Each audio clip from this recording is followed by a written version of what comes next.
ښاغلی ولسمشر محمد اشرف غني وایي طالبانو په افغانستان کې جګړه درولې، خو افغان ولس ته یې کارونه او زمینې هېڅ هم نه دي برابر شوي.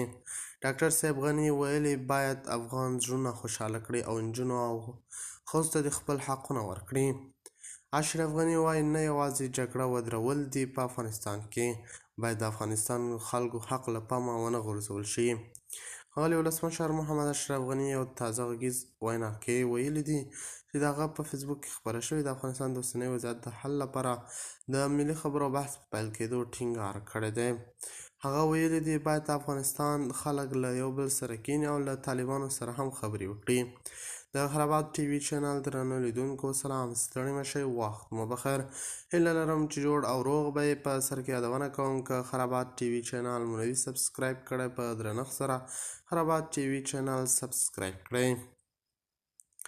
هغه په خپلو خبرو کې ویل چې هغه افغانان باید یو بل ته لاس ورکړي او یو بل ومني چې په تېرو څو لسیزو کې له یو بل سره جګړه کړې ده.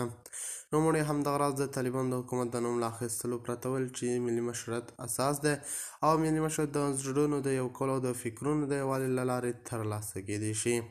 ښاغلي غني وویل چې افغانستان کې باید داسې نظام راشي چې تل پاتې وي او ټینګار یې وکړ چې باید څو محدودو اشخاصو ته د افغانستان واک ورنه ګڼل شي. دا مهال په افغانستان کې طالبان واکمن دي او د حکومت ټول غړي د خپل غورځنګ افراد دي، خو طالبان وایي چې حکومت یې هم شومره دی.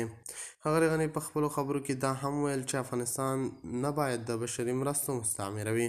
په افغانستان کې د جمهوریت له نسکورېدو وروسته د ملګرو ملتونو د معلوماتو په اساس څه باندې 2 میلیونه افغانان بشري مرستو ته اړتیا لري او دا مهال افغانستان په بشري مرستو پایي. د خرابات ټي وي چینل درنو لیدونکو دا و زموږ د دې مهال چمتو کړی خبر. د نورو تازه خبرونو لپاره خرابات ټي وي چینل په درنښت سره سبسکرایب کړئ. د الله په امان، تر بیا ښې چارې.